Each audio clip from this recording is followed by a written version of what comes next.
Beleza, estamos aqui já postos para fazer esse vídeo, esse áudio, esse podcast. E é para apresentar a vocês um casal inusitado, tá? Um casal do século XXI. E quando a gente fala de século XXI, a gente está falando de um tempo muito conturbado, cheio de confusões. Na verdade, toda a história humana faz parte de muitas confusões e conflitos. Mas eu acho que quando se trata do século XXI, tem alguma coisa à parte aí. E o casal que me refiro é um casal fictício. Um primeiro personagem é o Jack Donovan, muito conhecido aí na direita alternativa estadunidense, certo? A gente vai explicar isso daqui a pouco. E a sua companheira, entre aspas, é a Shulamit, é assim que fala, será? Shulamit Firestone, que era uma feminista radical. A bem da verdade, como eu disse para vocês que escolhi esse casal de forma arbitrária, porque não é um casal da vida real, a gente percebe que a Shulamit já é falecida e era muito mais velha do que o Jack Donovan, que, se não me engano, eu não anotei aqui a data de nascimento desse sujeito, mas, enfim, nasceu nos anos 70, tá? A Shulamit Firestone nasceu em 45. Ela poderia até ser a mãe do cara aqui, mas pouco importa. Pouco importa porque, para nós, para o meu intento aqui em apresentar para vocês a diatribe sectária que há no radicalismo político e ideológico, mais ideológico do que propriamente político. A gente pode entender até política do ponto de vista da sua formalidade, que não é uma coisa ruim, é necessária. Mas do ponto de vista ideológico, nós temos muitos problemas aí. E é isso que eu pretendo apresentar a vocês.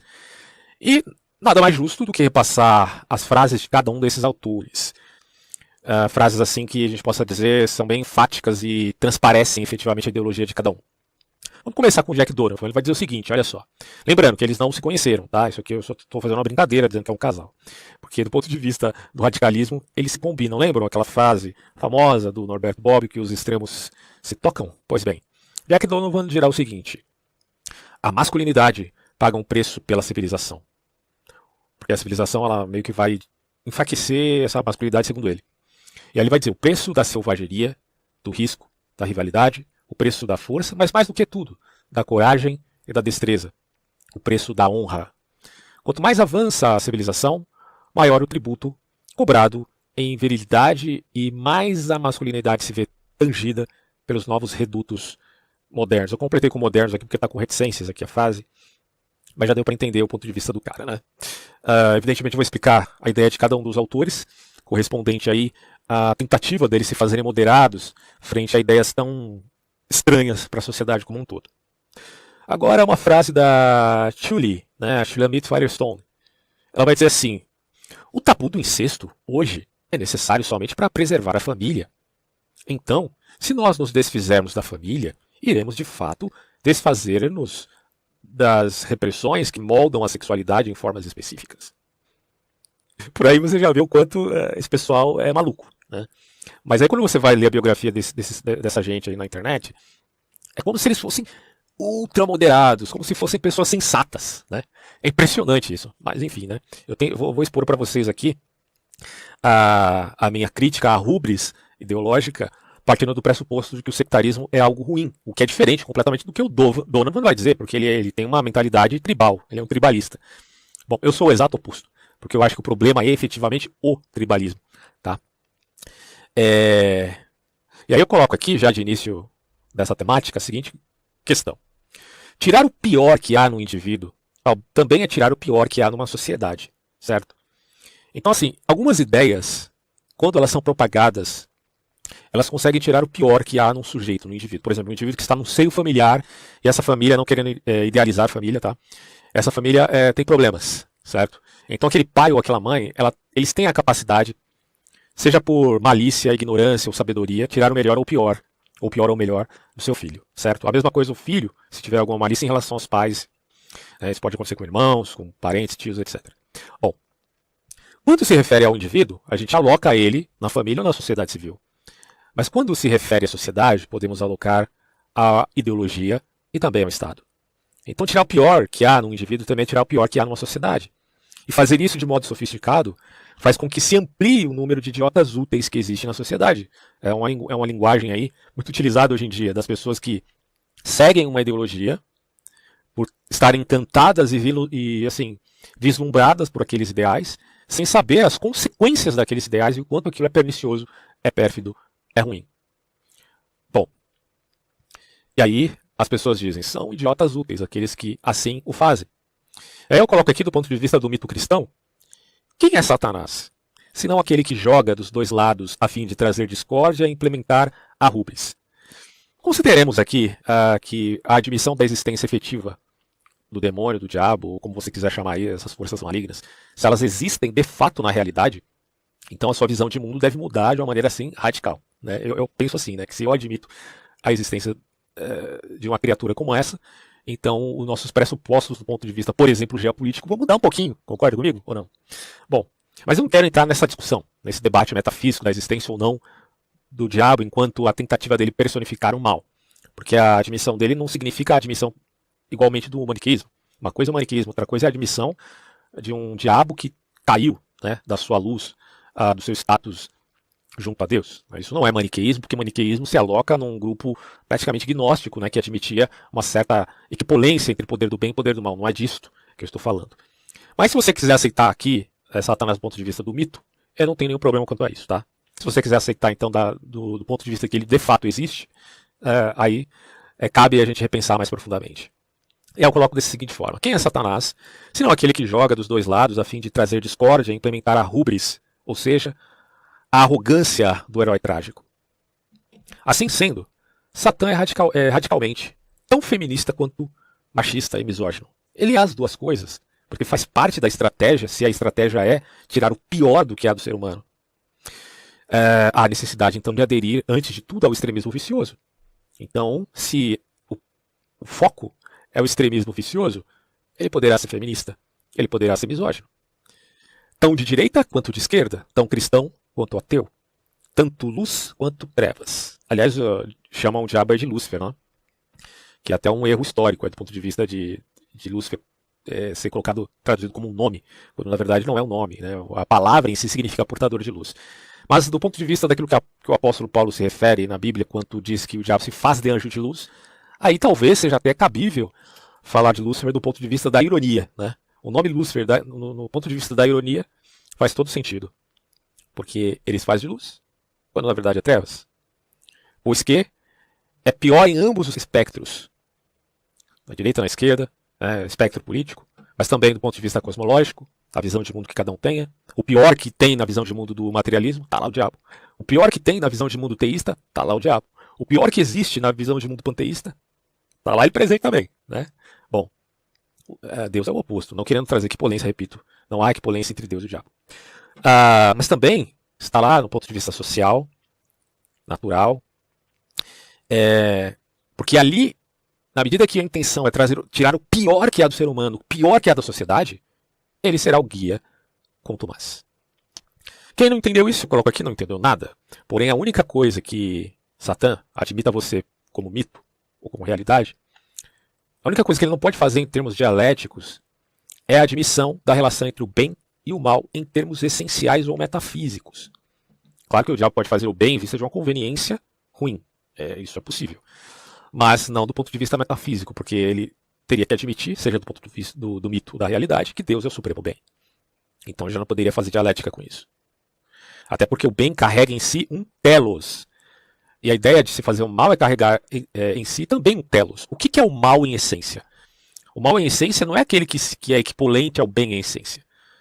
Até porque dizer mal em essência, do ponto de vista filosófico, é bem problemático, porque Agostinho vai dizer que o mal não é substância. Você pode até falar em essência, mas em substância não tem substancialidade, ele é só a ausência do bem, certo? Mas quando eu traço aqui a ideia de mal em essência, estou querendo dizer do mal correspondente às personalidades que o praticam, ou seja, que se afastam do bem e aí tira o mal como ausência. Eu quero dizer o seguinte, que a pessoa que faz o mal deliberadamente, que é diferente de quem faz o mal por motivações de crenças erradas, ou de estar enganado, de estar iludido.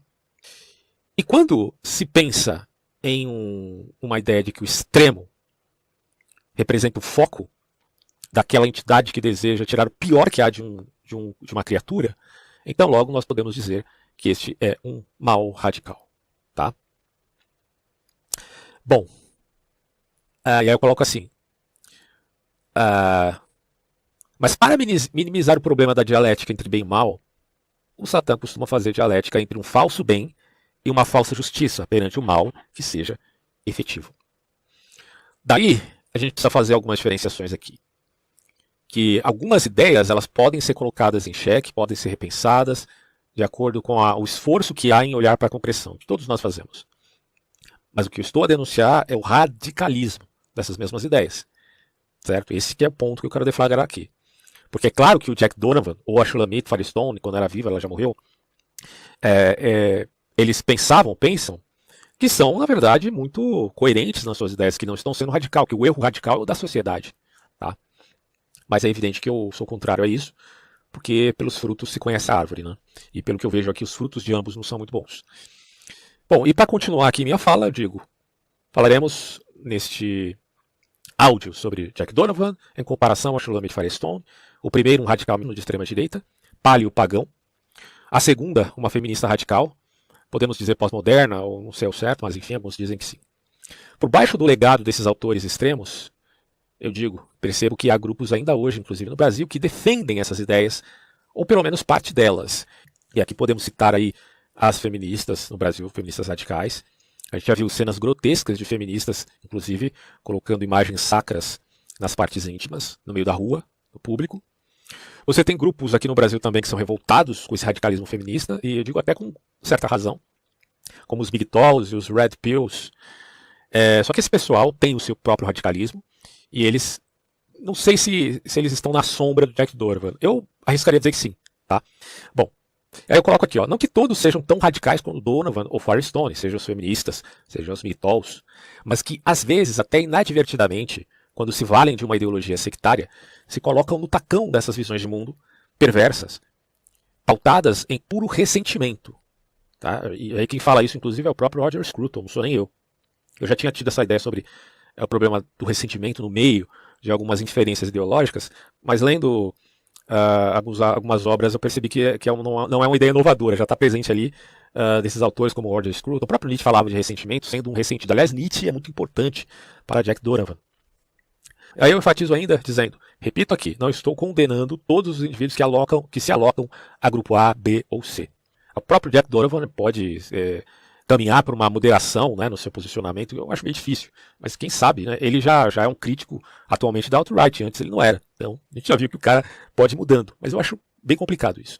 Bom, mas de grupos que se vejam com alguma parcela de identidade com esses radicais, eu não estou querendo aqui acusar essas pessoas, apenas deflagrando que eles estão se arriscando demais quando envolvidos em visões de mundo tão limitadas quanto essas. Porque para mim, eu sou formado em filosofia, eu me preocupo em estudar isso de uma forma séria.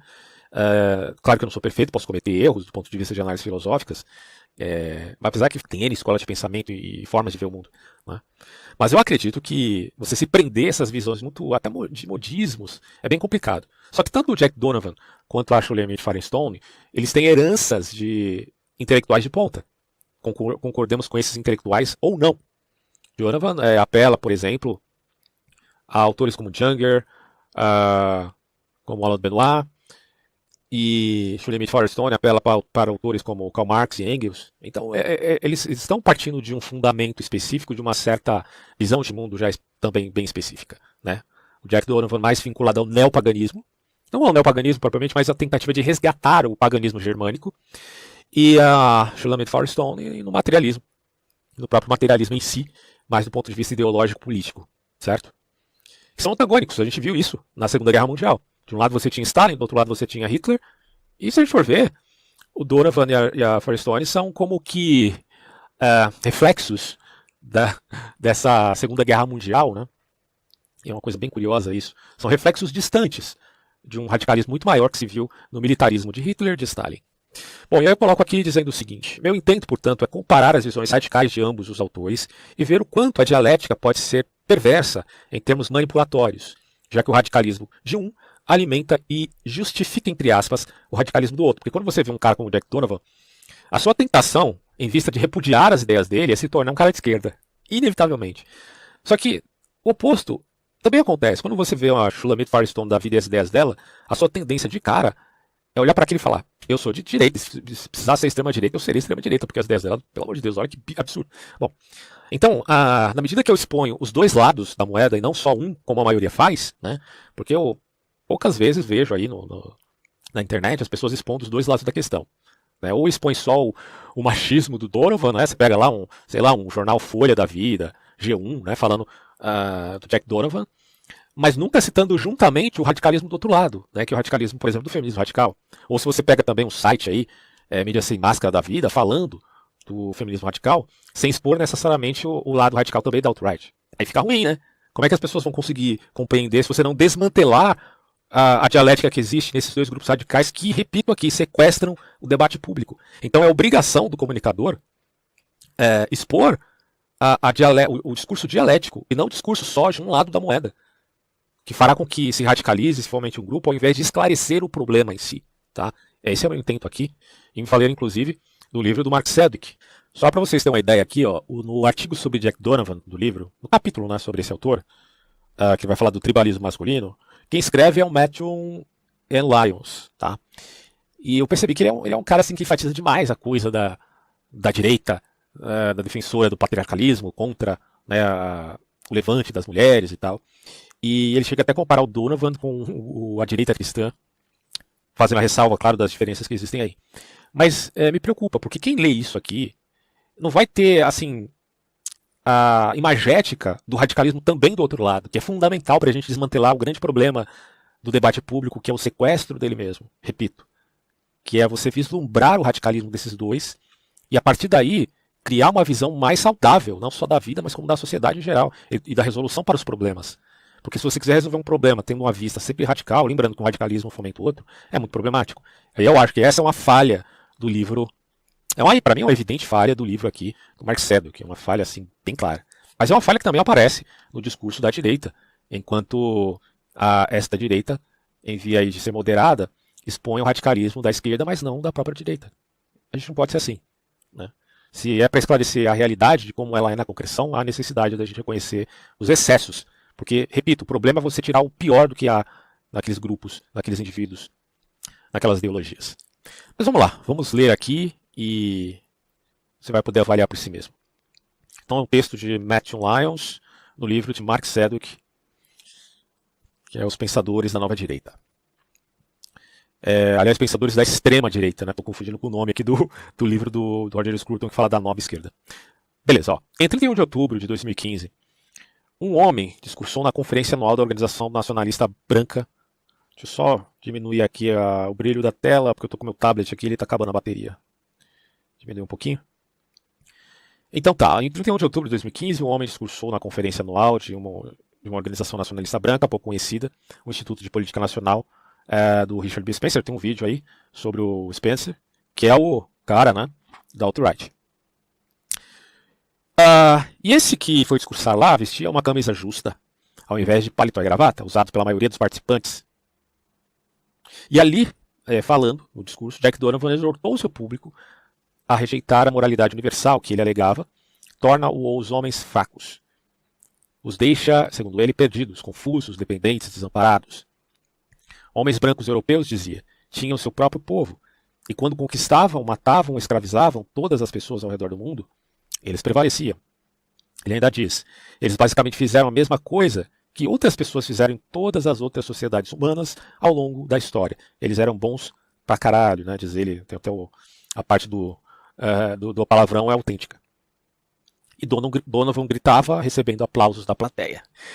E aí ele é dito aqui, ó, se os homens brancos querem ser livres, querem ser fortes, querem dizer sim à vida, referência evidentemente clara aqui ao Nietzsche, eles terão que abandonar a moralidade universalista e libertar suas mentes tribais. Ou seja, o Donovan está se colocando aqui contra a ideia de direitos humanos. Tá? Isso aqui é muito problemático porque quando você vê uma crítica, por exemplo, da Hannah Arendt, já tem até um áudio preparado aí da Hannah Arendt falando sobre a crise da educação nos Estados Unidos, na década de 50 e 60. Quando a Hannah Arendt fala do problema que há do ponto de vista do direito universal, ela não está sendo contra a ideia de se propagar referências a esse direito universal. Ela só está dizendo que, no final das contas, esse direito é deflagrado mais do ponto de vista da Constituição de um país e acaba sendo mais nacional do que universal. Então, às vezes, a gente confunde uma abstração com a concreção de uma legislação positiva. Isso é problemático. Só que o que o Donovan está falando aqui é totalmente diferente. Né? Ele está dizendo que você tem que abandonar completamente a ideia de um direito universal e se pautar no tribalismo totalmente. Aliás, isso foi incorporado em vários temas, né? e gerou tensões que ajudou a torná-lo um dos pensadores mais inovadores e distintos da American Right, da América direitista. Mas quando se fala direitista é muito sacanagem, né? Porque você está excluindo a direita que tem um pensamento muito mais sofisticado e moderado do que essa aqui. Bom, e aí o autor dirá, ele é um escritor e orador habilidoso que tem um talento especial para expressar ideias profundamente controversas em termos simples e atraentes. Ele acredita que a igualdade humana é uma mentira, aquela coisa da igualdade ingênua, e que a violência seria uma necessidade, porque a história se fez com violência, inclusive Karl Marx pensava assim também, né? E grupos excludentes são a única base real para um sistema de ética viável, dirá ele. Ou seja, a ética só pode se pautar pela tribo, a ética só pode se pautar por uma regionalidade. É a admissão daquilo que a gente pode chamar do cúmulo do relativismo social, certo?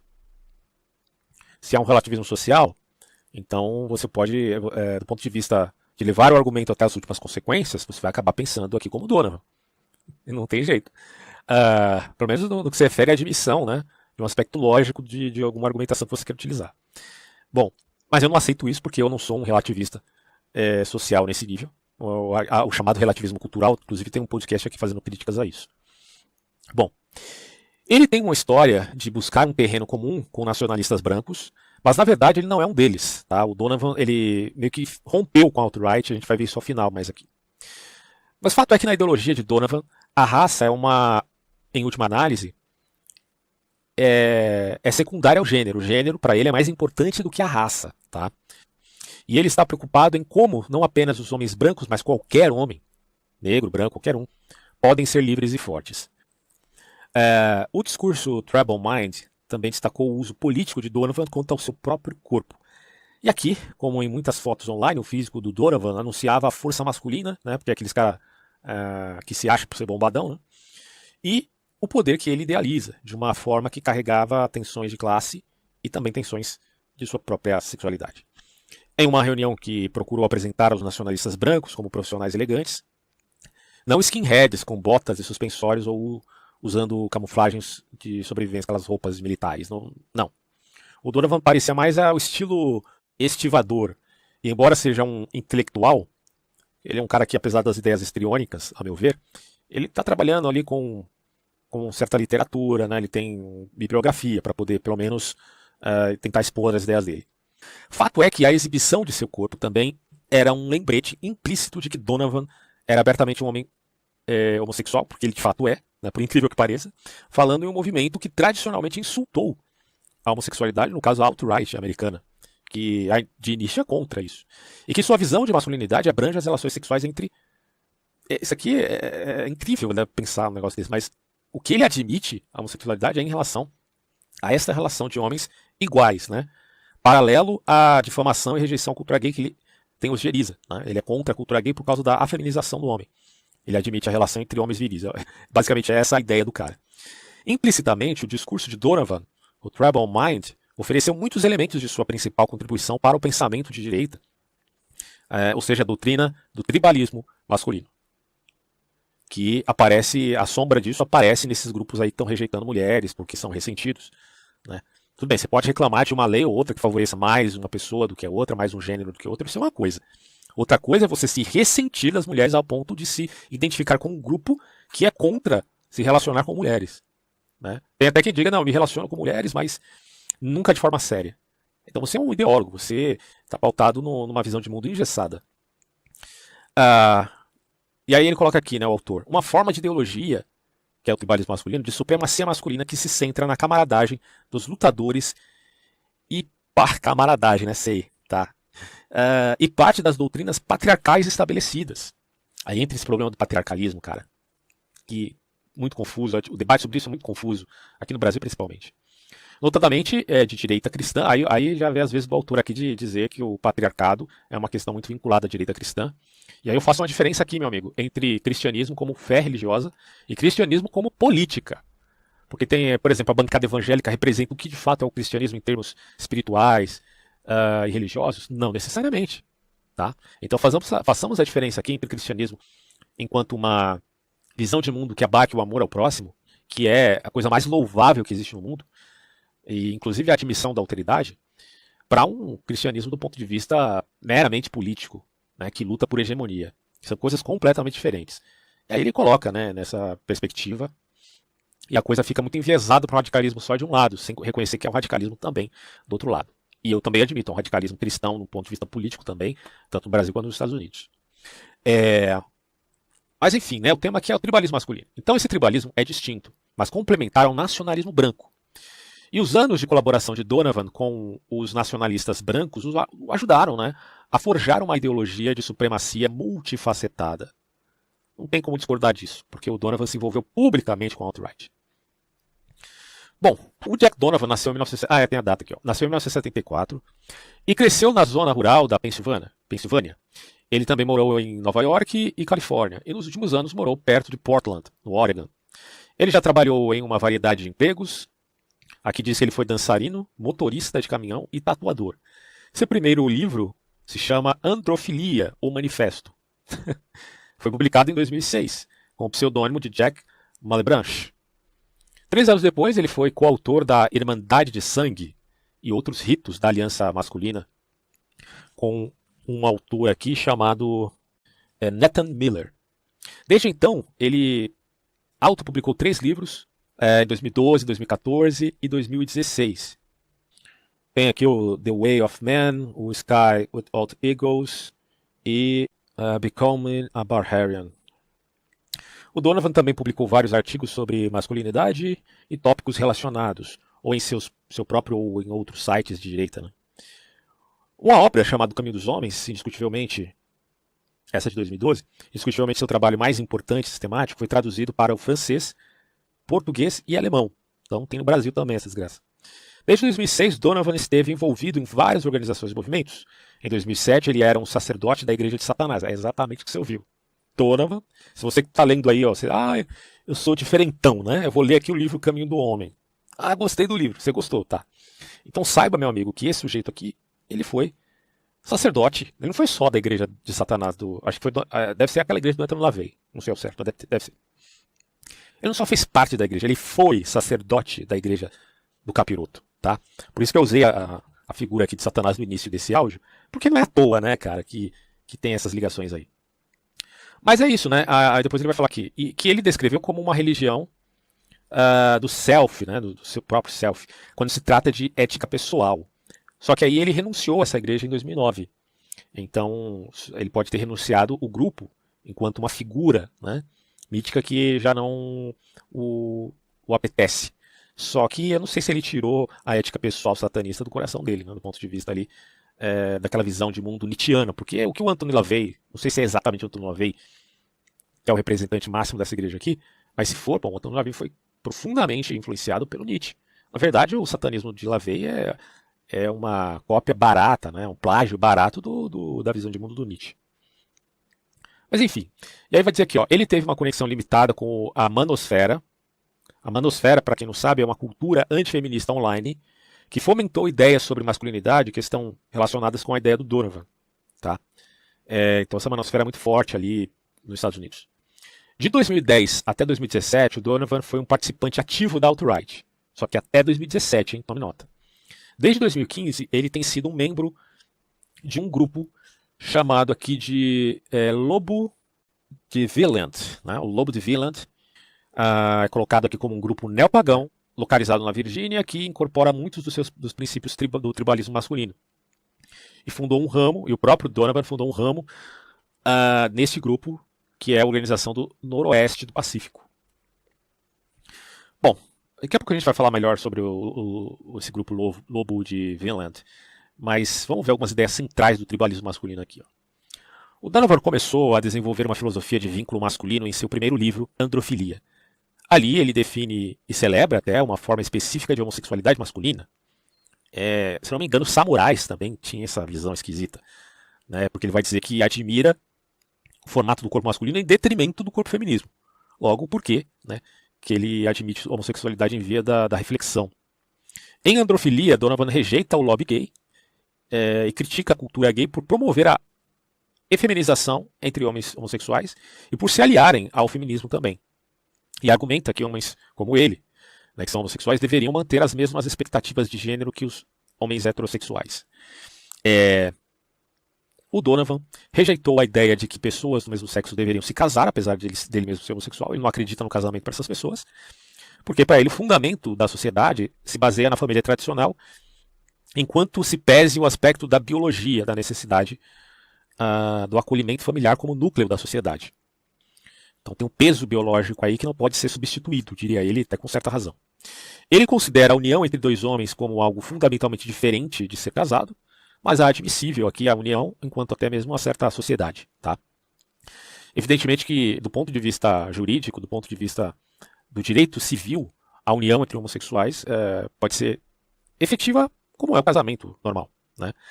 E aí ele vai dizer aqui, né? Isso o levou a ser coautor do livro Blood Brotherhood, e que se baseia na ideia do sangue, né? A união ritual de diferentes culturas como base para a formalização de relações até sexuais entre pessoas do mesmo sexo.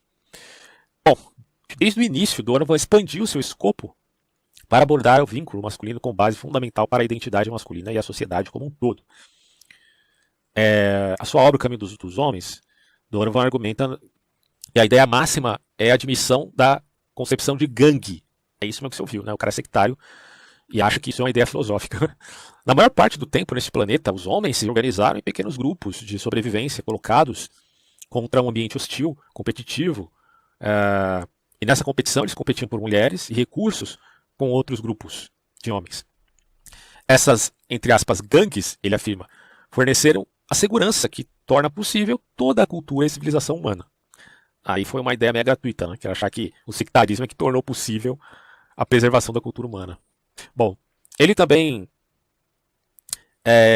admite as estruturas sociais que os homens precisam para perceber seu verdadeiro eu, e as gangues dependem das tais virtudes tácitas de força, que é a virtude masculina, né? Força, coragem, maestria, honra, que juntas formam sua definição de masculinidade. Quer dizer, se você pensa que o Donovan está certo em falar das virtudes tácitas do homem, pode ter certeza que ele usa isso para conveniência da sua ideologia, que é totalmente torta, porque a admissão das virtudes do homem, que também deve estar presente na mulher, né? Porque quem diz que uma mulher não possa ser honrada? Pelo amor de Deus.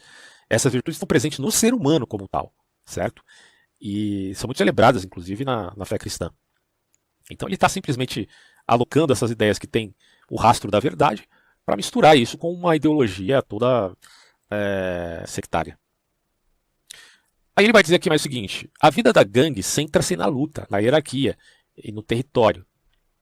Essa tal homossexualidade cria problemas dentro das gangues, se estiver correlacionada com submissão do afeminado. Então ele está dizendo aqui mais ou menos como um grego antigo, porque os gregos admitiam relações desse tipo.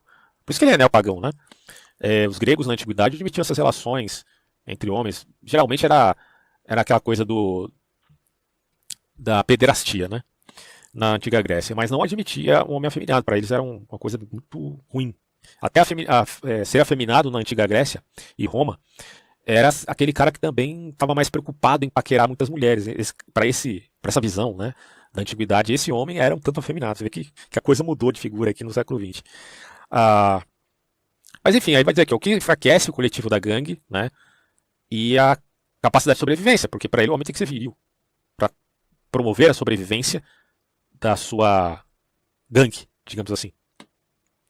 O patriarcado, ele argumenta, é o estado natural e legítimo dos assuntos humanos, porque está enraizado neste cenário de sobrevivência primordial, onde as mulheres são um prêmio que os homens e as gangues lutam. Né? Basicamente é o que acontece. As mulheres, nesse sentido, seriam coisificadas, porque elas são prêmios apenas. O Donovan vê uma tensão básica entre a selvageria e a violência da vida da gangue, e a contestação e ordem que a civilização requer. É aquilo que a gente tinha visto na primeira frase dele, né? Porque a civilização beneficia os homens por meio de avanços tecnológicos e culturais, ele não vai negar isso. Mas também acaba minando sua masculinidade primária, sua força, sua coragem, maestria e honra. Então ele está querendo fazer uma leitura da história e ver que os homens na antiguidade eram bravos guerreiros.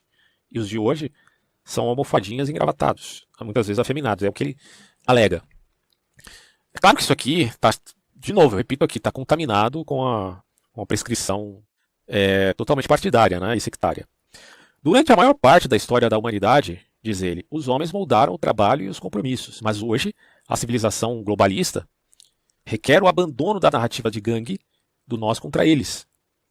Então ele está dizendo que para lutar com um pretenso globalismo, que é uma narrativa da extrema-direita, já relatei isso aqui, para lutar com esse globalismo engendrado pelas elites mundiais, ele diz que há necessidade de você se vincular à narrativa de gangue, porque essa narrativa de gangue desestrutura essas grandes corporações.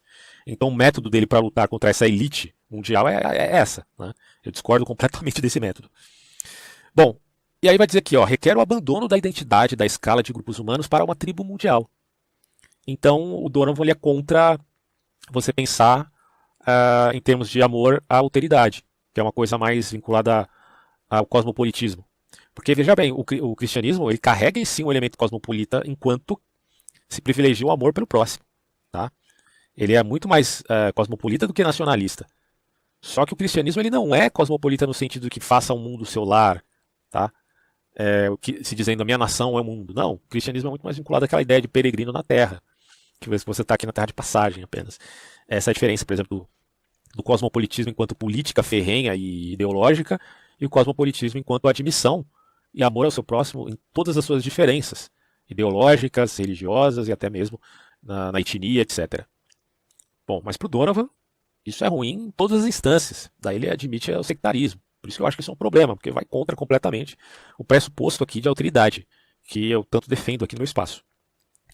Bom, esse ataque à masculinidade está sendo liderado, diz ele, por feministas, também por uma elite de burocratas e homens ricos, visto que todos estes teriam algo a ganhar para si próprios, lançando passividade generalizada na figura masculina. Eu tenho um vídeo aqui que eu falo um pouco sobre essa coisa do Fórum de Davos, do FMI, tem uns vídeos que eu falo também do Clube Bilderberg, porque todos esses grupos, sejam eles mais formais, como é o Fórum de Davos, ou mais informais, como é o Clube Bilderberg, eles trabalham a seguinte ideia: olha, nós precisamos evitar uma terceira guerra mundial. Eles começam daí. Né? Acabou a Segunda Guerra Mundial, surgiu esses caras, pensando dessa forma. Só que eles extrapolam na tentativa de intervir no mundo. Esse é o meu parecer. Só que daí, a você pressupor que há um total afunilamento é uma coisa que pode ser questionada, certo?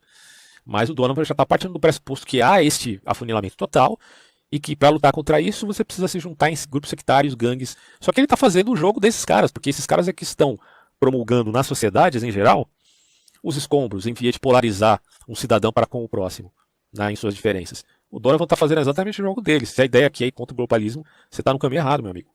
Bom, e aí é dito aqui, com a ajuda das elites globalistas, as feministas supostamente, né, desmantelaram o patriarcado e colocaram as mulheres num papel dominante. Olha, sinceramente, quando você fala de feminismo, a gente tem que admitir que há aí o que elas chamam de ondas, né?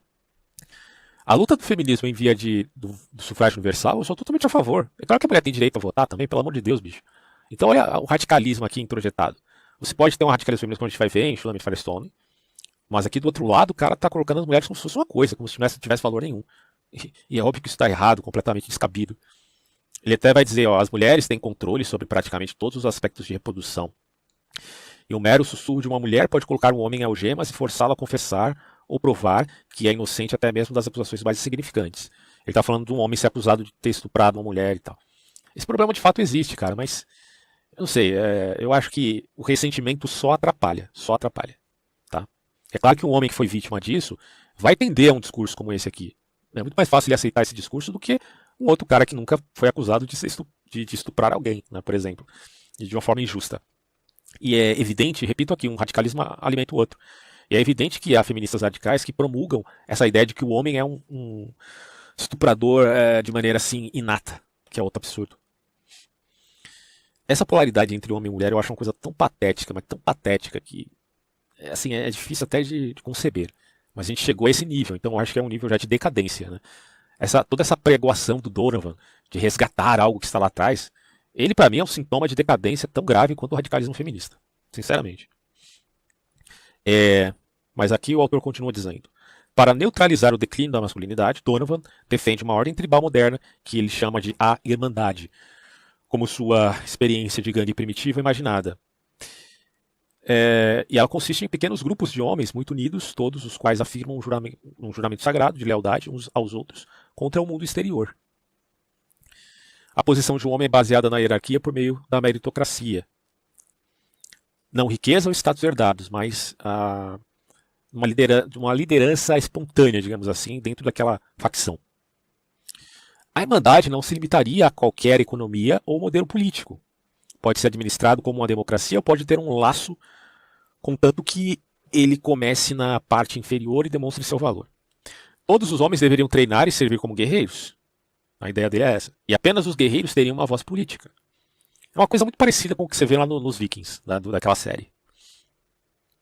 As mulheres não seriam. Só que aí a diferença é que nos Vikings a mulher tem mais liberdade, aqui não. Porque segundo Donovan, as mulheres não seria sequer permitido governar ou participar da vida política, né, da Irmandade. Assim como os antigos gregos, a mulher não teria acesso à política. Ela não seria uma cidadã estrito sensu.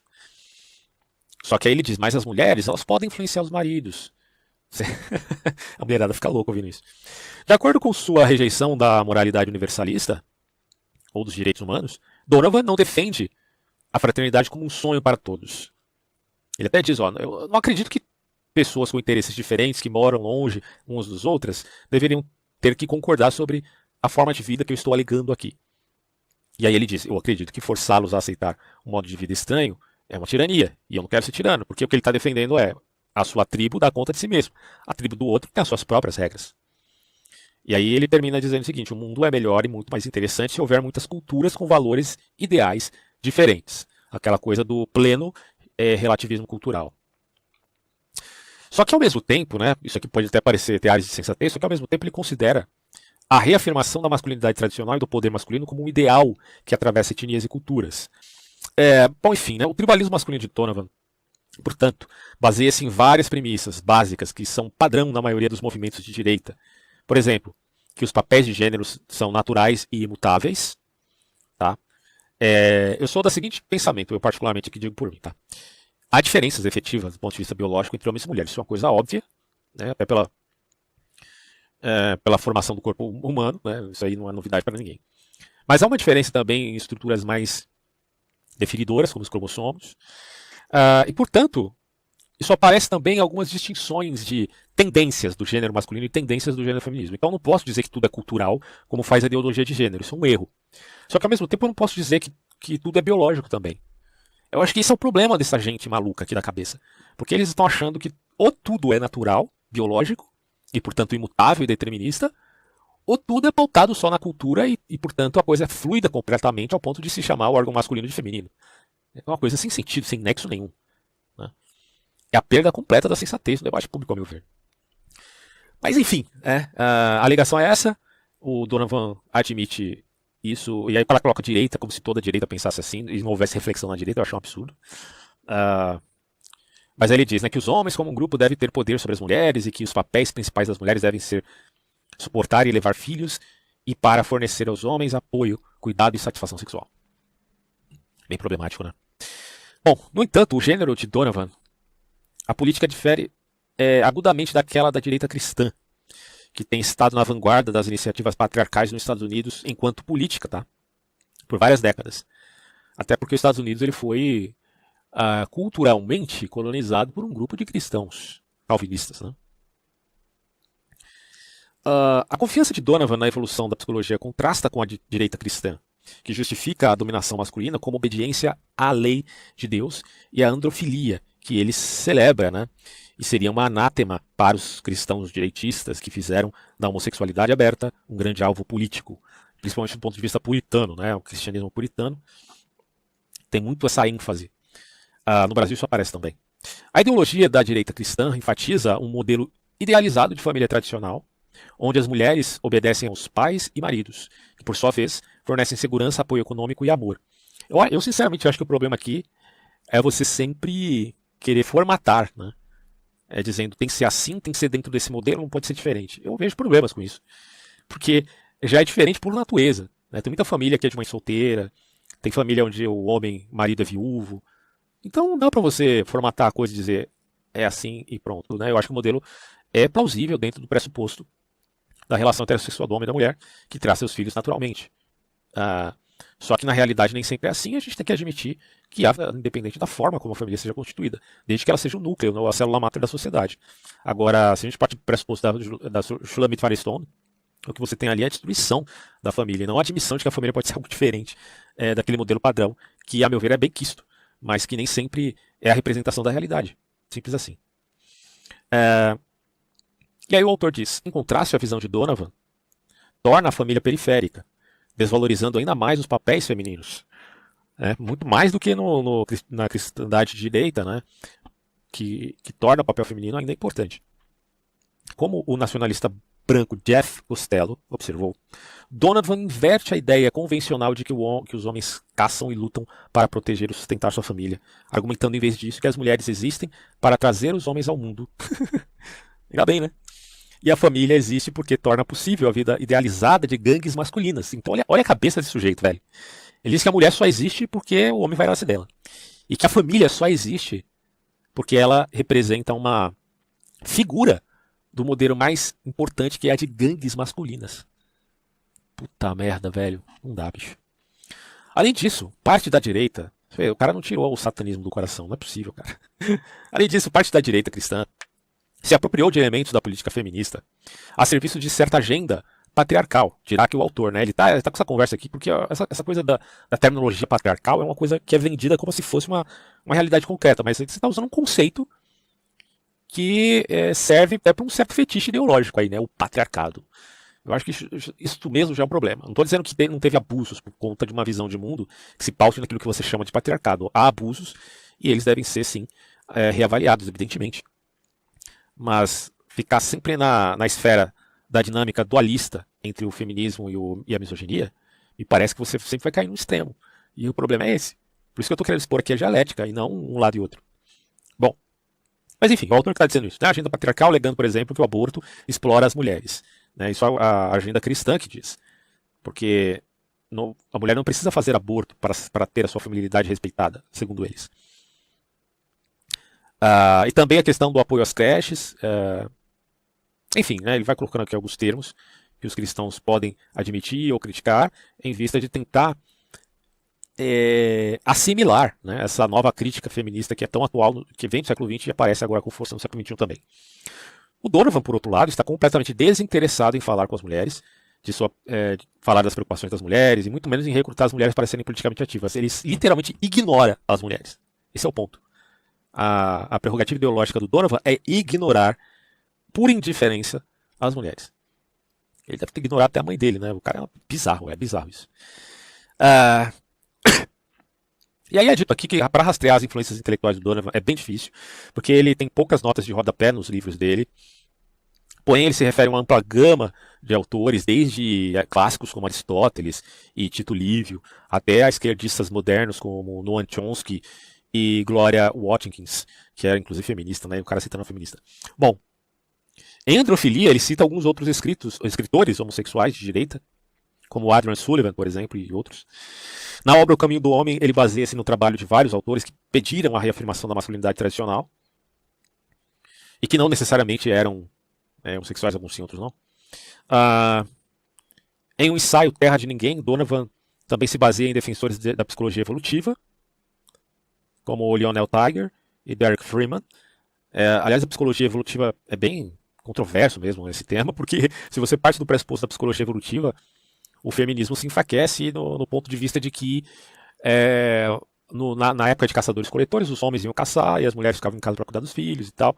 E isso reverbera, né, posteriormente naquilo que a feminista chamará de cultura patriarcal e nos abusos. Então, assim, eu acho que a psicologia evolutiva traz um certo problema para a alegação feminista enquanto um feminismo radical, tá? E não enquanto feminismo que simplesmente opera em vista de ter direitos iguais aos homens em termos de isonomia, debaixo de uma mesma constituição e de uma lei positiva, que é totalmente justo, ao meu ver. Bom, partes de Se Tornar um Bárbaro. O livro mais recente de Donovan, acho que o nome é esse aqui, que está portuguesado aqui, baseia-se fortemente na mitologia nórdica, viu só? Ele gosta muito dessa questão aí dos vikings. Presumivelmente refletindo sua nova associação com os lobos de Vinland, que pratica uma forma de odinismo. Né? O odinismo, para quem não sabe, é um movimento de reavivamento espiritual de tipo pagão germânico. Aliás, quem quiser saber mais sobre paganismo, eu recomendo assistir o filme Midsommar, O Mal Não Espera a Noite. Aliás, esse termo aqui, se não me engano, é sueco, né? Midsommar, que vem da palavra solstício. Na verdade, o significado é solstício de verão. E o filme, apesar de ser uma história ficcional, ele mostra bem como o paganismo ele sempre esteve atrelado a ideias de sangue, solo, e não só isso, mas também sacrifícios animais e sacrifícios humanos. Tanto que esse grupo, o Lobo de Vinland, faz sacrifícios animais. É bizarro, vocês não estão entendendo, vocês estão achando que isso aqui é brincadeirinha? Não é, cara, não é brincadeirinha.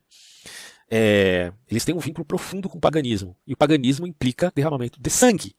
É importante entender isso. Claro que você pode tirar do paganismo somente o aspecto da sabedoria do mito. Isso acontece, né? Tem várias escolas aqui no Brasil mesmo que trabalham o paganismo enquanto sabedoria do mito. Só que enquanto prática, o paganismo se vinculava inequivocamente ao derramamento de sangue sacrificial. Não tem como fugir disso. E outro filme que você pode assistir para comprovar essa realidade por meio do cinema é a obra O Homem de Palha. O Homem de Palha, que também demonstra ali o que é a mentalidade pagã vinculada ao espírito tribal. Bom, mas vamos continuar aqui, né, no livro. No entanto, Donovan retrabalha e sintetiza esses elementos ecléticos de maneiras novas e originais. Algumas das ideias de Donovan, como sua ênfase na união masculina e sua crescente admissão da violência, estou vendo aqui o tempo da bateria que está acabando. Ele também admite a violência, né, porque a violência oferece um tipo de, segundo ele, uma realização espiritual. Bom, todas essas ideias são ecos de revolucionários conservadores, como Ernst Junger, cujo trabalho Donovan revisou com simpatia. Mas não que o Junger fosse efetivamente a favor das ideias do Donovan, né? Bom, o Donovan, em sua rejeição da moralidade universalista em favor de lealdades tribalistas, também tem alguma influência ali na nova direita europeia. Já citada aqui na minha série sobre extrema-direita, inclusive esse vídeo vai ficar disponível como a parte 8, tá? Na parte 9, melhor, na parte 9 dessa série. Vou deixar disponível na parte 9, apesar que eu vou falar também da esquerdita Fallen Stone aqui. Mas enfim. Ele também teve uma certa influência ali do Alain Benoit, que eu já citei nessa série. No entanto, suas críticas ao universalismo diferem, pelo menos em ênfase, porque enquanto Benoit argumenta que o universalismo está errado porque diferentes culturas respondem questões essenciais de forma diferente, a principal crítica de Donovan é que é mais inteligente e mais natural para os homens de todas as culturas aplicarem diferentes abordagens éticas aos membros do grupo e aos estranhos. Donovan está artificializando algo que deveria ser muito mais orgânico e natural do que propriamente pautado num grupo que ele formou, pautado em ideias de gangue e sectarismo. São coisas bem diferentes, né? Ele também tem uma certa influência com o arquifuturismo de Guillaume Fay, também já citado nessa minha série. Só que o Donovan ele para por aí, ele não cita muito essa nova direita francesa, mas ele tem alguma influência lá. Em termos mais amplos, o tribalismo masculino de Donovan ressoa fortemente com temas encontrados no fascismo clássico, ou seja, uma ampla política que nos anos de 1920 e 40 englobava movimentos em muitos países, de violenta camaradagem masculina, a camaradagem que vai muito além do que a gente já está entendendo aqui, né? Em conflitos com a vida familiar burguesa, glorificação do corpo masculino, exclusão de mulheres e às vezes até homoerotismo. Porque aqui a família burguesa também é vista como muitas suspeitas, né?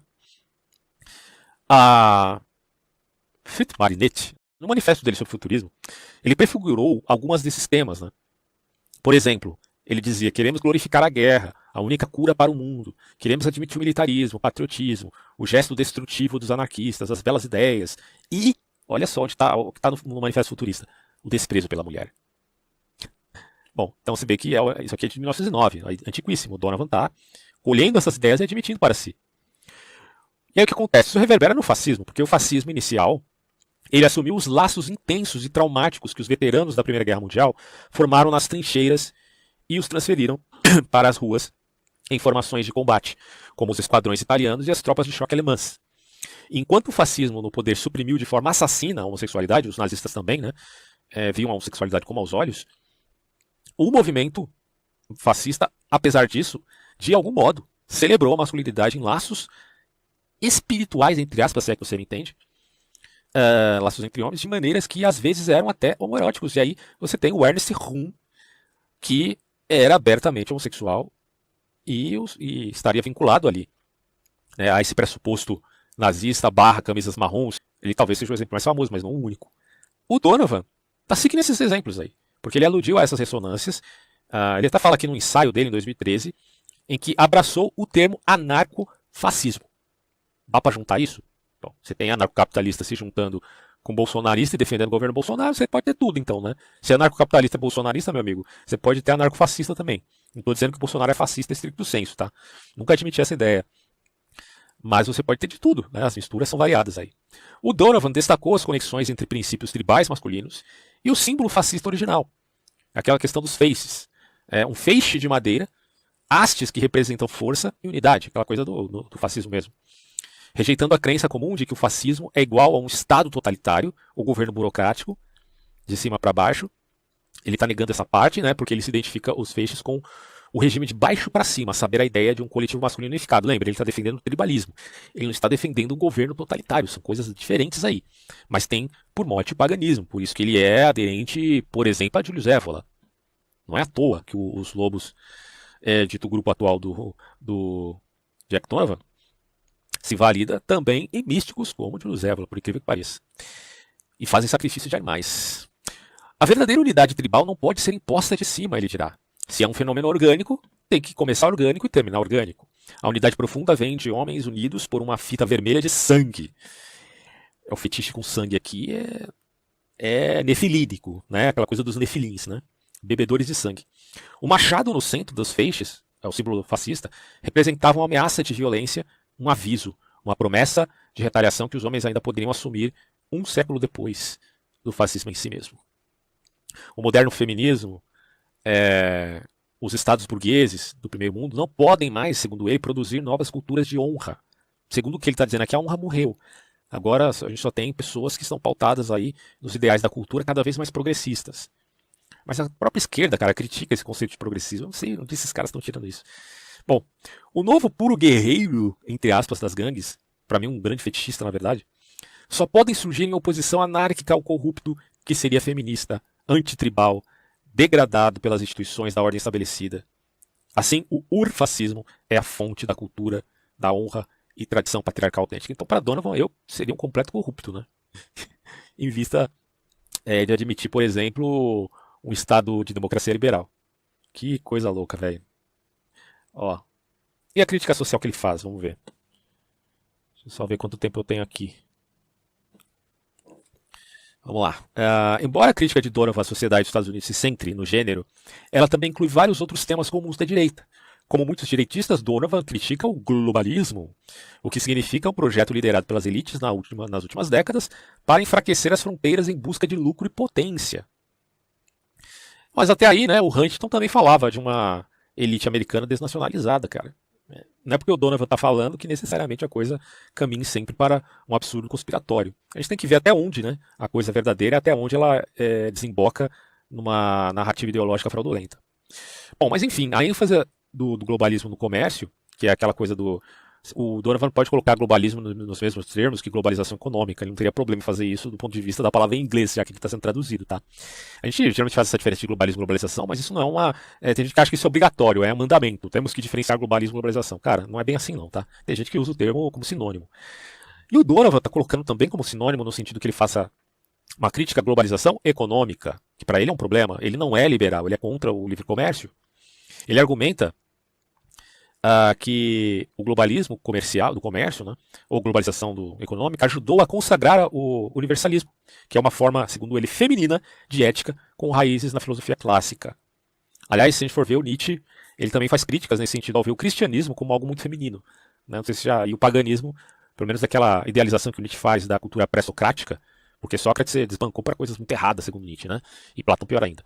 Mas para Nietzsche, aquela coisa da tragédia ática era muito importante. Ele idealiza o mundo pré-socrático por causa do seu paganismo, por causa do seu valor de valores morais altos, da aristocracia. Né? É mais ou menos o que o Donovan está tentando expor aqui mimeticamente. Né? Ele é nietzschiano por natureza. Né? Se a gente for ver o Nietzsche, ele vai cair nesse escarcéu ideológico aqui de algum modo. Tá? Claro que o Nietzsche é mais sofisticado, que o Nietzsche é aberto a não se refém da própria filosofia, que o Nietzsche que tem 5 ou 6 interpretações da sua própria filosofia, você pode ver em Nietzsche a crítica e o elogio ao que o Donovan está fazendo. Mas que alguns aforismos de Nietzsche dão conta de admissão do que o Donovan está dizendo? Não, infelizmente. Por isso que eu, evidentemente, não sou nietzschiano, porque vejo em Nietzsche os exageros de sua própria, não só de sua própria época, mas dele mesmo, como pensador. O Donovan denuncia o Estado progressista, por seguir políticas como globalismo, multiculturalismo e militarismo. Eu trabalhei muito isso no vídeo do Spencer, vocês podem assistir lá depois. Que servem apenas às elites econômicas e políticas e àqueles ideais a eles. Leais, né, a eles. Os Estados Unidos, na opinião de Donovan, têm um sistema fundamentalmente falido, sobre o qual os governantes e bajuladores protegem seu próprio status, mantendo a maioria das pessoas separadas, emasculadas, que significa castradas, literalmente, né? Castrando os homens, como se estivesse acontecendo de verdade, né? Absurdo. Mantendo as pessoas, os homens fracos, dependentes, infiéis, medrosos, não violentos, pacíficos, bonzinhos. Então vai dizer, o homem não pode ser assim. Bom, mas aí cada indivíduo falará por si, né, Donovan? Esse que é o problema desses caras. Eles não querem que o indivíduo fale por si mesmo. Eles querem que o indivíduo fale pelo coletivo, porque eles são, por natureza, facciosos e sectários. Então o indivíduo não fala por si, o indivíduo tem que falar pela sua facção. Absurdo, né? Ele acredita que nos Estados Unidos estão caminhando para se tornar um Estado falido. E em um Estado falido, nós voltamos às regras do Velho Oeste. E a América tornar-se-á, dado essa falência, quando ela estiver no seu auge, no seu clímax, se tornará um lugar para homens novamente, uma terra cheia de promessas e possibilidades, que recompensa a ousadia e a engenhosidade, um lugar onde os homens podem reiniciar o mundo. Então o Donovan, assim como a esquerda, é impressionante isso. Ele também quer reconstruir o mundo mediante os escombros. Ele está esperando que essa globalização aí acabe com o mundo, para eles poderem começar a nova era. É uma ideologia muito sem noção. Não que ele não lute para fazer reformas, ele deve fazer isso. Bom, esta previsão afeta as ideias de Donovan sobre como criar a sociedade que ele deseja. Em vez de formas convencionais de política ativista, como manifestações públicas, campanhas eleitorais ou mesmo a luta armada contra o Estado progressista, sua estratégia para a mudança é que o homem construa os tipos de comunidade e redes de pessoas qualificadas que podem sobreviver ao colapso e preservar a identidade. Então o que o Donovan está preparando são remanescentes, vamos colocar assim. Remanescentes pagãos que reconhecem a sua postura enquanto homens, defendem a honra, a coragem, blá blá blá, e que no momento em que o mundo estiver já em total decadência, eles vão reconstruir a sociedade à sua imagem e semelhança. São revolucionários também. Donovan convoca os homens para formar pequenos grupos, células, né? Construir confiança por meio de atividades compartilhadas como caça, artes marciais e esportes. Eles, os homens, prevalecerão pela força. Ele também incentiva as pessoas a cortar sua conexão emocional com o Estado e parar de olhar para este Estado em busca de ajuda e orientação. Isso agrada, imagino, os anarcocapitalistas. Bom, o pensamento inovador e a produção prolífica de Donovan, porque ele escreve bastante, aumentou sua visibilidade e ajudou a se envolver com várias redes políticas interrelacionadas. O Donovan, às vezes, é visto como parte da manosfera, que é a subcultura online de homens lá nos Estados Unidos que acreditam que as mulheres detêm muito poder. Claro que na manosfera você tem muitas outras pessoas de outras nações, aí o Brasil aparece também nessa manosfera, né, alguns brasileiros. Os caras tudo ressentido por causa das mulheres. E assim, eu acho que o ressentimento, sinceramente falando, é um sentimento que aparece em todos nós, né, dado algumas decepções que nós temos. Mas o problema é você deixar o sol se pôr sobre a sua ira, deixar o sol se pôr sobre o seu ressentimento. Esse que eu acho que é o problema, cara. O sentimento você vai ter. Mas se você manter isso como combustível para suas ações, aí você vai criar uma ideologia pestilenta, né? Um vírus ideológico. Eu acho que, infelizmente, é isso que aparece na manosfera, assim como aparece no feminismo radical, que também está totalmente ressentido pela cultura patriarcal, né? Bom, como Donovan, muitos manosféricos, vamos colocar assim, invocam a evolução da psicologia para apoiar, está falando, na verdade, da psicologia evolucionista, né? A tradução também correta aqui. Muitos manosféricos invocam a psicologia evolucionista para apoiar as afirmações que os papéis tradicionais de gênero são inerentes à natureza humana, e muitos deles enfatizam os laços masculinos como uma parte fundamental da reafirmação do poder dos homens. Eu repito aqui minha posição. Não existe fatalismo biológico. Vou repetir de novo. Não existe fatalismo biológico. Você não é só suas circunstâncias, você é você mesmo e suas circunstâncias. Mas, ao mesmo tempo, nem tudo é fluido ao ponto de ser só cultura, como diz a ideologia de gênero. Os dois estão errados, tanto a ideologia de gênero quanto o identitarismo. Porque a ideologia de gênero, na verdade, se a gente for ver, é o anti-identitarismo. Tanto o anti-identitarismo quanto o identitarismo e seu radicalismo estão errados. E uma coisa assim que não é porque você tem que ser sempre para os extremos, sempre. É porque é uma coisa evidente, dado o caso da avaliação que você está fazendo aqui, entre o aspecto genético e o aspecto cultural.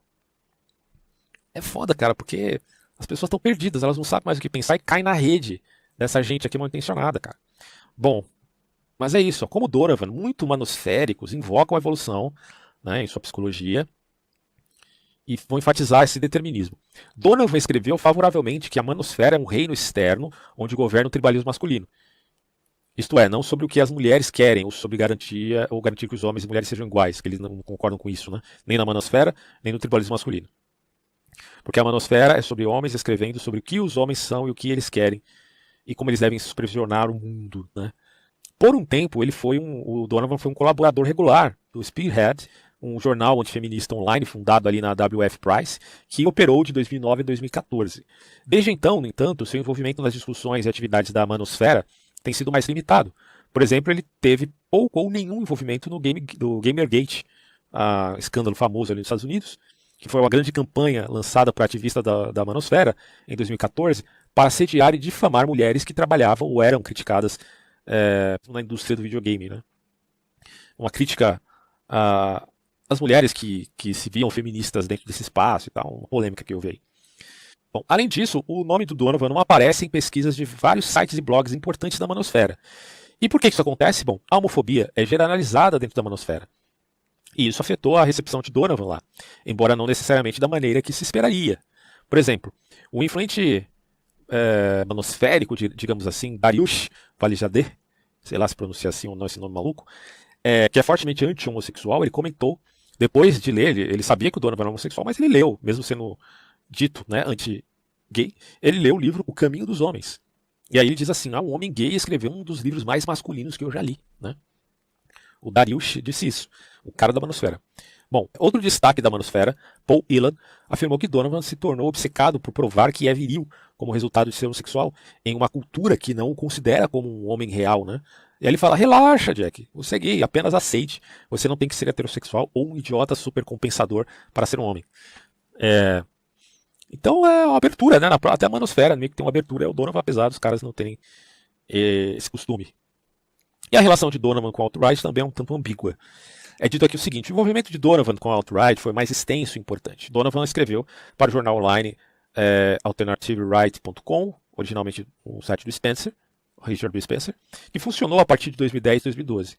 E ele escreveu para várias outras publicações da alt-right, mais tarde para o jornal Countercurrents, de Greg Johnson, e fez palestras e conferências também no Instituto Americano. Enfim, os direitistas alternativos têm sido apoiadores importantes do seu trabalho há anos. E o Donovan agradeceu a vários deles, incluindo Spencer Johnson, Scott Locklin, Jeff Costello.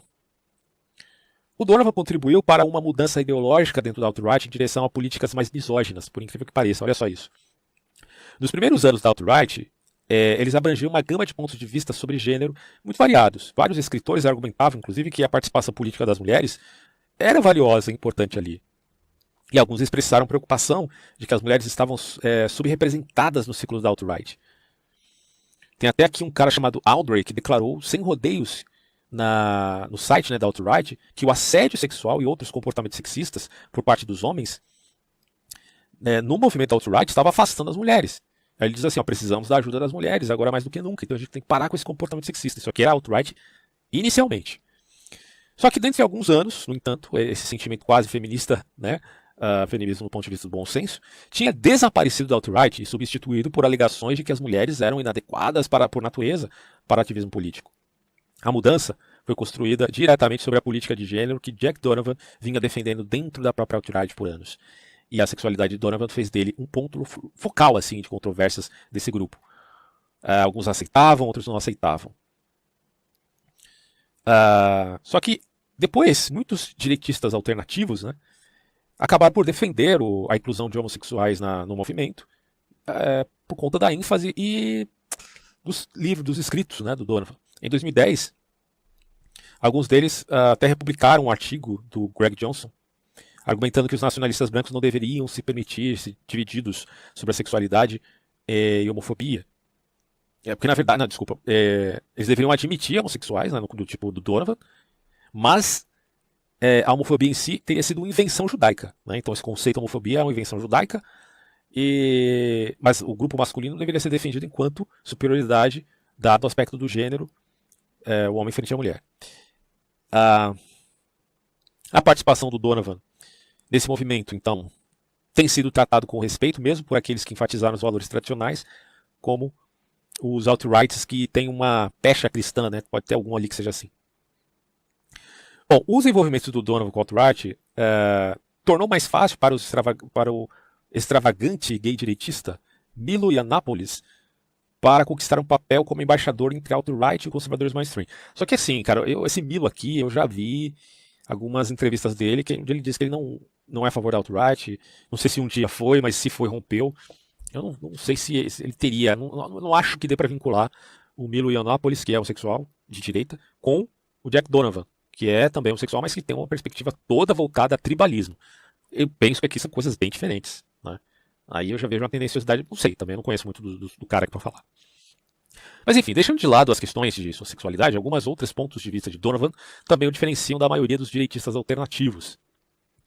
Porque na época da eleição de Trump, a maioria da alt-right apostou nele, né, para ser presidente. Só que o Donovan pensava diferente, argumentando que um presidente como Trump simplesmente mascararia as falhas fatais do sistema e que era melhor votar na Hillary Clinton, né?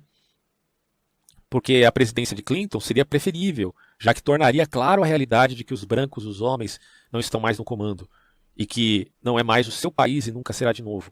Então olha só, o cara prefere votar na Hillary Clinton por acreditar que ela faria um escarcéu na sociedade a ponto de gerar escombros e separações mais efetivas. E que a partir daí se poderia alimentar melhor o tribalismo. E aí eu penso aqui com meus botões, né? Talvez isso explique o porquê do Richard B. Spencer alegar voto a Biden e não ao Trump em 2020. Muita gente diz que ele estava sendo escrachado, irônico, mas se for partir pelo pressuposto do raciocínio aqui do Jack Donovan, o B. Spencer poderia muito bem estar pensando do mesmo modo. Impressionante, né, cara? É loucura, loucura total. Esses caras pensam dialeticamente, bicho. De qualquer forma, como já vimos, a política de Donovan centra-se no gênero, não na raça. Então ele simpatiza com muitos objetivos nacionalistas brancos, pelo menos inicialmente, não sei se agora ele faz assim, mas ele considerava até então heróico, né, desafiar o preconceito anti-branco profundamente arraigado das ortodoxias culturais. No entanto, ele também declarou que não era um nacionalista branco, porque não acha que vale a pena salvar as pessoas apenas pela sua cor de pele. A maioria das pessoas brancas é péssima, dizia ele. Então, uma comunidade tribal tem que ter muito mais coisas para oferecer do que apenas a etnia, que ele vai colocar como raça. E apesar dessas críticas, o Donovan ajudou os nacionalistas brancos por anos, associando-se a eles de forma visível e pública. O próprio Greg Johnson escreveu em uma resposta pública justamente isso, né? Porque não sou um nacionalista branco de Donovan. E o Greg Johnson dizendo, você é valioso aliado precisamente porque você nunca alegou ser um nacionalista branco, mas ainda assim associou-se publicamente com os nacionalistas brancos. E isso é válido, né? Segundo o pensamento dialético aqui do Greg Johnson. Aí ele diz assim, tendo pessoas que não são nacionalistas brancos se associando abertamente conosco, nos dá, né, validação social e constrói pontes para o mainstream. Loucura. No entanto, em agosto de 2017, aí, o verdadeiro rompimento entre Donovan e alt-right, o próprio Donovan publicou uma atualização deste artigo, do chamado Por que não sou nacionalista branco, em que ele repudiava a direita alternativa de vez e declarava que não permitiria mais que nacionalistas brancos publicassem ou usassem seu trabalho.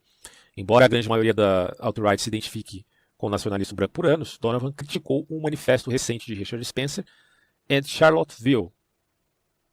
Aquele mesmo evento de Charlottesville, né, do ataque terrorista, eu expliquei isso no vídeo sobre o B. Spencer. O Donovan criticou o manifesto dele em via aí dessa chamada Charlottesville. Claro que foi antes, né, o manifesto foi antes do terrorismo. Agora, para fechar o Spencer e falar um pouco da Firestone, Spencer não, o Donovan, né, e falar da Firestone, vamos ver o que é esses lobos de Vineland. Donovan juntou-se aos Wolves of Vineland após uma visita em 2014 aos acampamentos deles na Virgínia. Fundado em 2006 pelos irmãos Paul e Wagner, o grupo, né, o Lobo, se baseia nos nórdicos e no paganismo germânico, no tradicionalismo de Júlio Zévola, aqui, né, na manosfera também, e em gangues de motociclistas. Né. Quando você vê aqui no Brasil a motociata por Bolsonaro, você acha que é coincidência, meu amigo? É tudo mimese do que os caras vêm lá fora, eles imitam aqui. É claro que esses caras da motociata do Bolsonaro não são isso aqui que o Donovan é, né, talvez algum até seja. Mas boa parte dali não sabe porra nenhuma, só está imitando sem saber. Bom, mas assim, a influência desses caras aqui dos lobos também tem influências nas artes marciais mistas e nos levantadores de peso, aqueles cara de academia, né? Existem 3 filiais na América do Norte desse grupo, incluindo o noroeste do Pacífico que Donovan fundou. O lobo é frequentemente rotulado de nacionalista branco, uma descrição que Donovan rejeita, tá? Já que ele não é um nacionalista branco. Membros do lobo frequentemente usam símbolos esportivos como o sol negro. Só que o sol negro. Os símbolos aqui são nazistas, né? Sol negro. Porra, pelo amor de Deus. É pra pegar lobo. Depois eu deixo aí em vídeo, eu vou deixar as imagens, tá? Que foram extensivamente usados pelos grupos de nacionalistas brancos. Tá? Então esses símbolos assim, os caras nacionalistas brancos usam o sol negro e tal. Donovan também usa, mas não quer incluir a ideia de nacionalismo branco. A Operação Lobisomem compartilha seu nome com a organização militar clandestina nazista criada em 1944-45, certo? Eles imitaram isso lá dos nazistas para operar através das linhas aliadas, os nazistas faziam isso. Vários grupos da alt-right viram o lobo como uma organização semelhante, representando princípios semelhantes aos seus. Mas ao contrário da maioria dos alt-rights, o lobo de Veland é principalmente uma organização de associação física e também difere predominante da alt-right, já que incorpora muitos aspectos do tribalismo masculino, embora inicialmente tomou forma sem referências ao trabalho de Donovan, só depois que o Donovan teve alguma influência ali no grupo. Bom, o trabalho desse autor, então, Jack Donovan, ajudou o grupo Wolf a esclarecer e definir sua filosofia, de modo que desenvolveu os 4 pilares da masculinidade, né? Aquela conversa da autoajuda cientificadora, força, coragem, maestria, honra, né?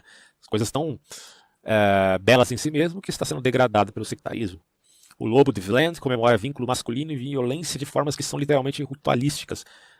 E aí ele afirma, usando sacrifícios de animais e brigas entre os membros para testar sua masculinidade. Há uma forte ênfase em tribalismo no sentido de ser culturalmente separado do mundo exterior. E embora Wagner diga que eles buscam igualdade entre os sexos, homens e mulheres são vistos como tendo papéis nitidamente diferentes, com os homens firmemente no centro. Loucura. Membros do Lobo, e principalmente Donovan, enfatizam a estética da masculinidade usando extensivamente as redes sociais para mostrar fora de seus corpos musculosos, armas e tatuagens o que eles de fato são para a sociedade.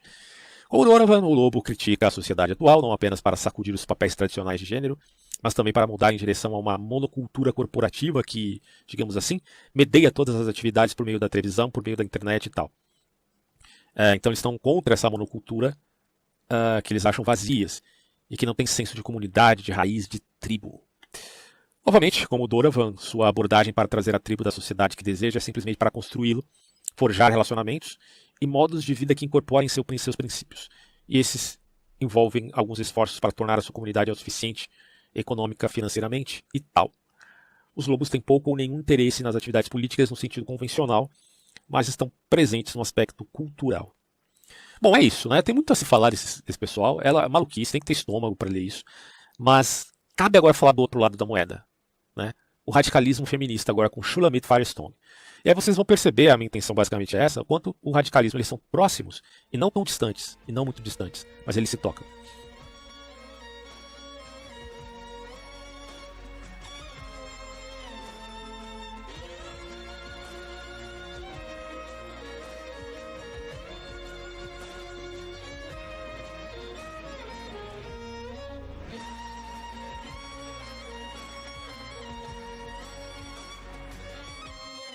Shulamit Firestone, ou Shuli, nasceu em 7 de janeiro de 1945 e morreu em 28 de agosto de 2012. Ela foi uma feminista radical canadense-americana, escritora e ativista.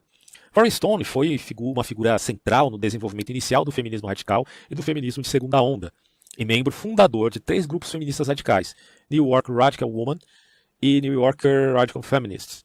Dentro desses movimentos radicais, Firestone ficou conhecida como a incendiária ou a bola de fogo, pelo fervor e paixão que expressou sua causa ou pela causa. Para mim, a visão da Firestone, como vocês vão ver quando eu expor as ideias dela aqui, é um radicalismo descabido. Mas quem é a favor da causa virá isso como uma bola de fogo benquista. Além disso, enquanto membro de vários grupos feministas, ela participou de ações incluindo invasões em concursos de Miss América, organizando uma espécie de funeral feminino. Na verdade é um protesto, né, contra o assédio sexual. Depois eu tenho que pesquisar mais profundamente sobre isso, mas enfim. E ela também operou fazendo discussões pro aborto e interrompendo realizações de reuniões sobre legislação no mesmo tema. A Firestone foi a segunda de 6 filhos e a primeira filha de pais judeus ortodoxos. A mãe era uma judia alemã que fugiu do Holocausto e o pai um vendedor do Brooklyn. Em abril de 1945, quando Firestone tinha 4 anos, 4 meses, aliás, né, 4 meses, seu pai participou da libertação do campo de concentração de Bergen, na Alemanha. Quando ela era criança, a família mudou seu sobrenome para Firestone e mudou-se para St. Louis, Missouri. Engraçado que a Firestone, apesar de todo o feminismo dela, ela continuou usando o sobrenome do pai, né? Curioso. Mas também é um nome que foi meio que inventado ali, né? Seu pai se tornou ortodoxo quando ele era um adolescente, de acordo com Susan Falud. Ele exercia um controle rígido sobre seus filhos, com o zelo de um convertido. Uma de suas irmãs, Tirza Firestone, disse a Falud: meu pai jogou sua raiva em Shuli. Shuli, né? Ela protestou contra o sexismo da família. Esperava-se que Firestone fizesse a cama de seu irmão, porque ela era uma menina, dizia o seu pai. Só que ela não queria fazer isso. E aí ela fala que outra irmã lembra de pai e filha ameaçando de se matar. Né? Um e outro fazendo essa chantagem aí. A mãe de Firestone foi descrita por sua irmã Tirza como sendo uma pessoa passiva de feminilidade, que era governada pelo que ela considerava o que as mulheres judias fazem. Ai, meu Deus. Já saco, né? Em 1970, Firestone escreveu o livro Dialética do Sexo, a Revolução Feminista, né, publicado em setembro daquele ano. O livro tornou-se um influente texto feminista. Esta dialética do sexo e as ideias apresentadas dentro dessa obra tornaram-se importantes tanto para o cyberfeminismo quanto para o xenofeminismo. Mas você pergunta, o que é cyberfeminismo? Cyberfeminismo é usado para descrever, vamos colocar assim, as filosofias de uma comunidade feminista contemporânea, onde os interesses são vinculados à internet, à tecnologia, ao cyberespaço em geral, né? E o xenofeminismo é algo além. Se refere a um movimento comprometido com a pesquisa, sempre radical, né? A palavra radical sempre aparece aqui, pesquisa radical e crítica em arte e tecnologia, considerando uma extensão. Então eles querem achar pelo em casca de ovo, literalmente é isso. Tudo que você for ver no mundo, desde que o mundo é mundo até hoje, o que ele tem de preconceito com a mulher? Eles vão procurar chifre em cabeça de burro. O xenofeminismo também incorpora as ideias do aceleracionismo. Isso aqui é bem curioso, né? Porque o aceleracionismo é um ideal de que tanto o sistema prevalente capitalista quanto certos processos sociotecnológicos historicamente caracterizados devem ser ampliados, reaproveitados ou acelerados a fim de gerar uma mudança social significativa. Então, olha que coisa, né? Eles querem fazer agora a revolução pelo transhumanismo, pela tecnologia, porque isso vai superar não só o capitalismo e as desigualdades, supostamente, há quem diga que vai, na verdade, aumentar as desigualdades, né? Mas também liberar as mulheres da sua penumbra, né, da vida terrível delas terem que procriar, né? Já que suas ideias foram precursoras, e continuando dizendo aqui sobre a Firestone, as ideias dela foram precursoras de outros assuntos relacionados à tecnologia e gênero, por isso que ela influencia tanto o cyberfeminismo como o xenofeminismo. Em sua carreira de escritora, a Firestone também ajudou a escrever e editar uma revista chamada Notes. Seu texto final escrito foi feito em 1998, que consistia em contos relacionados à sua experiência com doenças mentais e esquizofrenia. A Firestone tinha esquizofrenia e teve muitos problemas, né, com isso. Eu vou até falar aqui, um documentário chamado Shuli foi criado retratando Firestone durante seu tempo como estudante e descreveu sua jornada para se tornar uma figura feminista e autor importante. O documentário original com ela nunca foi lançado inteiramente, né? Parece que foi recriado depois, mas não foi lançado o conteúdo geral, total. Firestone lutou contra a esquizofrenia após a sua aposentadoria do ativismo e sofreu com uma doença até a sua morte em 2012. Em 1967, porém, né, quando ela tinha 22 anos, junto com quase 2.000 outras jovens ativistas, ela participou da Conferência Nacional para Novas Políticas em Chicago, realizada em 31 de agosto de setembro. 31 de agosto e 1º de setembro. Eu tô louco da data.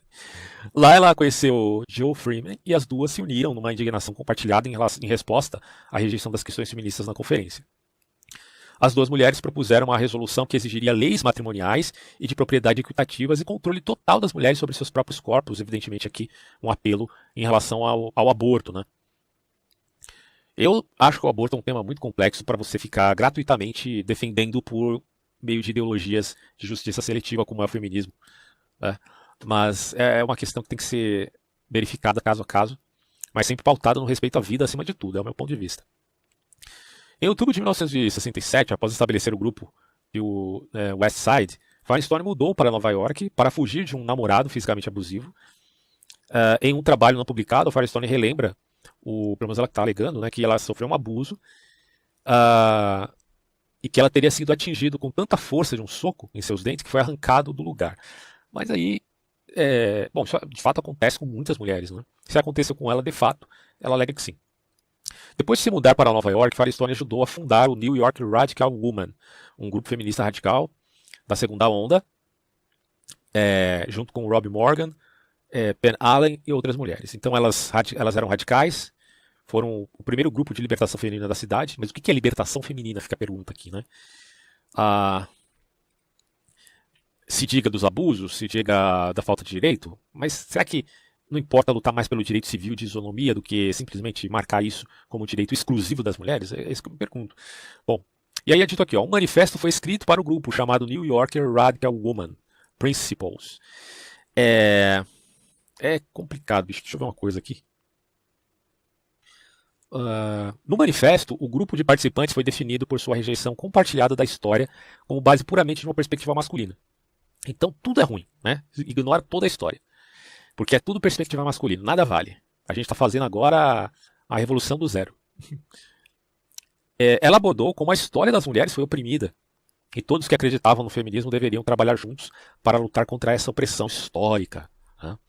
Também declarado claramente dentro dos princípios estava a crença do grupo de que a violência não era a ação apropriada para tentar criar mudanças. A ideia delas era mudança cultural do tipo gramscista, não uma mudança pautada na violência. Mas isso aí até o Richard B. Spencer admite, né? Que a violência não deve ser usada, o que importa é a metapolítica. Até aí, esquerda e direita estão de mãozinhas dadas. O grupo de mulheres radicais de Nova York instituiu um programa de psicologia considerado radical.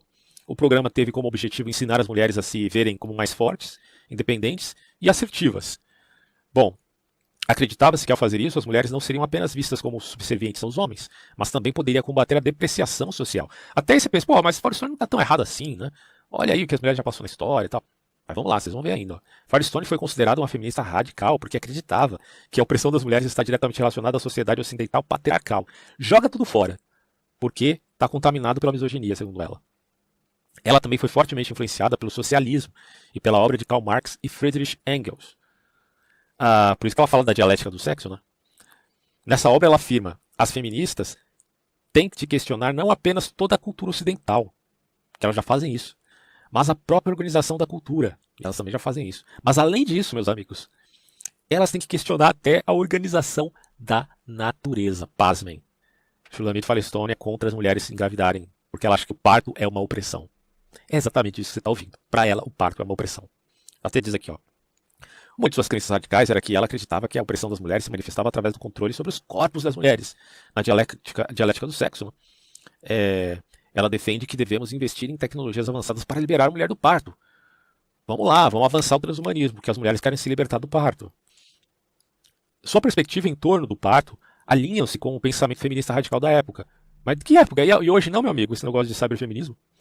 Além disso, suas ações como parte de vários grupos feministas foram vistos como radicais porque abordaram questões sobre a vida das mulheres que não foram discutidas, especialmente por mulheres. Alguns desses tópicos incluem o orgasmo feminino e também o aborto. Mas aí a frase que eu destaco aqui da Firestone, né, é exatamente essa aqui. Né? O tabu do incesto hoje é necessário somente para preservar as famílias. Então, se nós nos desfizermos da família, como diria Engels, a família burguesa, iremos de fato desfazer-nos das repressões que moldam a sexualidade em formas específicas.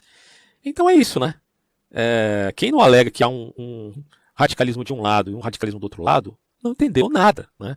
Porque ou você admite as duas coisas para pensar a sociedade de uma maneira saudável, ou você então cai dentro de cabeça nessas aporias e arque com as consequências. Porque, sinceramente, bicho, não dá para ser refém de extremismo político, não dá para ser refém de ideologia que sequestra o debate público.